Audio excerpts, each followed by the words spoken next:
alamin wa bihi nasta'in wa ala alihi wa sahbihi ajmain amma ba'du. Puji syukur marilah kita panjatkan kehadirat Allah Subhanahu wa taala yang mana telah memberikan kita beribu-ribu kenikmatan sehingga kita bisa berkumpul pada hari ini.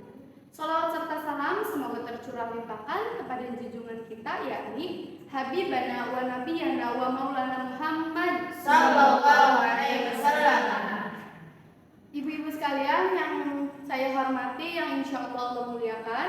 Amin. Jadi ibu-ibu sekalian, saya di sini mempunyai satu surat yang dimana bisa kita renungkan untuk perkara iman. Nah, di sini ada surat At-Taubah ayat 124 yang berbunyi, A'udzubillahi minasyaitonirrajim. Bismillahirrahmanirrahim. Wa idza ma unzilat suratun faminhum man yaqulu ayyukum zadatu hadhihi imana fa ammal ladzina amanu fazadathum imanahum yustabshirun. Yang artinya, dan apabila diturunkan suatu surah, maka di antara mereka ada orang-orang munafik yang berkata, jika diturunkan surah ini, maka akan ada orang yang bertambah imannya dan orang yang beriman itu akan merasa gembira dengan turunnya surat ini. Nah, ibu-ibu sekalian, iman itu secara istilah diucapkan dengan lisan dan membenarkan dalam hati dan mengamalkan dalam perbuatan-perbuatan. Nah, iman itu memang pada tabiatnya tidak selalu dalam keadaan stabil. Ada kalanya juga ia dalam keadaan nyaman, dalam keadaan kuat. Tapi ada kalanya juga nih ibu-ibu, ia dalam keadaan drop atau lemah. Nah, ibu-ibu pernah merasakan seperti itu nggak? Pernah. Ya, kayak gitu ya. Nah, apa? Valid. Ya, benar, valid banget. Saya juga merasakan seperti kayak gitu. Nah, ulama pun sampai mengumpamakan bahwa iman itu yazidu wa yanqus, bertambah dan berkurang. Sedangkan kita butuh iman 24 jam dalam sehari. Kita butuh iman dalam dari segala aspek kehidupan kita kan, untuk ketenangan hati, jiwa dan pikiran. Nah, ibu-ibu, kan namun di zaman sekarang kan secara arus globalisasi begitu kuat ya. Dan merambat cepat gitu. Di kalangan anak-anak, remaja, dewasa, bahkan di lanjut usia nih, seperti ya kan, di lanjut usia ya, ibu. Ya, usia.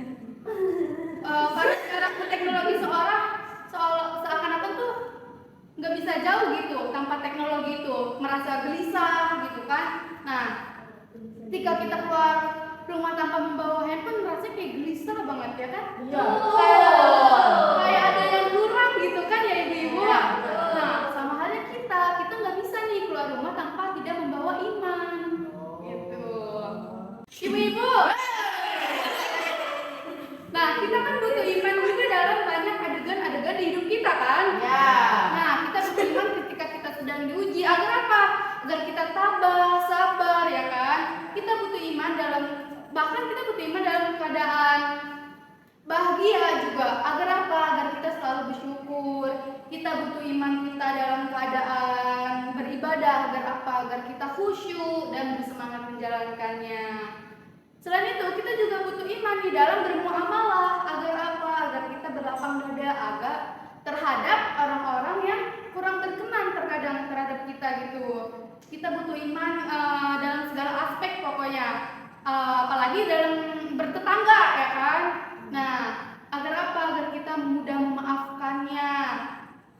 Yang tetangga kayak biasalah ya kan. Nah, iya, jadi saking pentingnya dalam kehidupan kita, para ulama pun mengumpamakan bahwa iman itu akar. Pohonnya apa? Sabar. Dan buahnya apa ibu-ibu nih? Tahu apa ya, Bu? Ya, itu buahnya ini adalah perbuatan-perbuatan yang kita lakukan dalam perbuatan-perbuatan kebaikan ya, yang kita lakukan dalam kehidupan kita. Sehingga kalau kita ingin selalu menjadi orang yang happy, yang selalu menjadi orang yang kayak bahagia, ingin menjadi orang yang selalu lapang dada, gampang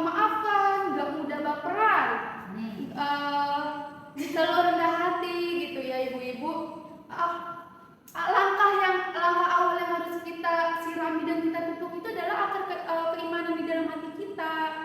Gitu. Siapapun yang ingin tangguh dalam menghadapi ujian hidup, melihat keajaiban-keajaiban dalam hidupnya, adegan-adegan hidup yang sangat menakjubkan ya, maka emang benar yang harus kita kuatkan itu adalah iman. Nah, Rasulullah tuh pernah pernah mengucapkan bahwa orang yang beriman itu dengan kata ajaban, menakjubkan. Nah, mau dia dalam keadaan kesulitan, menakjubkan hidupnya, apalagi dalam keadaan senang gitu, sangat menakjubkan. Nah, pertanyaannya gini nih ibu-ibu, kita butuh iman kita untuk selalu keadaan tetap stabil dalam keadaan mungkin nanti bukan nanti ya, pasti ada situasi di mana kita drop kan iman kita tuh. Nah, bagaimana caranya agar kita selalu tetap stabil dan bahkan bertambah nih, ya kan? Nah, ibu pernah nggak sih merasakan kayak dalam keadaan sholat nyaman, bahkan baca Quran nyaman gitu? Pernah nggak? Nah, kapan pernah merasakan seperti hal itu? Pasti soalnya waktu itu saya kebanyakan yang jawab dalam keadaan ini, merasa kesulitan dalam banyak cobaan. Ya, terpaksa. Ya, itu cobaannya banyak ya ibu-ibu. Ya, betul. Ya kan? Dimana tantangan kita buat menguatkan iman, tapi cobaannya tuh kayak berat banget kan? Ya. Nah, kadang kita tuh bisa merasakan manisnya iman dalam manisnya iman tanpa harus datangi si masalah itu. Bagaimana caranya? Nah, pertama kita bisa duduk di majelis taklim ilmu, mencari ilmu tuh. Tapi ada nih, ada yang pernah bilang juga ibu-ibu, saya nggak sempet karena saya harus ini beres-beres rumah gitu. Benar bukan? Betul. Nah, sebenarnya ibu-ibu bisa melakukannya itu di dalam rumah juga. Dengan cara apa? Kan sekarang teknologi sudah canggih. Udah pada punya handphone semua kan? Punya dong, Bu. Pakai anak. Iya kan, punya anak biasanya ya. Nah, satu berdua sama anaknya. Nah, jadi padahal bisa bareng-bareng gitu sama anaknya. Bahkan sambil parenting juga buat anaknya, kayak mendengarkan tausiah-tausiah, mendengarkan kajian-kajian. Selain itu, ibu-ibu juga bisa nih sambil beres-beres rumah, bersolawat, berzikir. Maka dengan hal itulah nanti kita akan merasakan manisnya iman gitu. Kita akan mencharger iman kita dengan cara hal seperti itu. Karena kan iman kita butuh di-charger kan, butuh di-refresh gitu. Karena kalau kita nggak di-refresh nih, nggak di-charger nih, kayak HP aja pasti lowbat kan. Ya. Nah, sama halnya kayak iman kita juga butuh mencharger.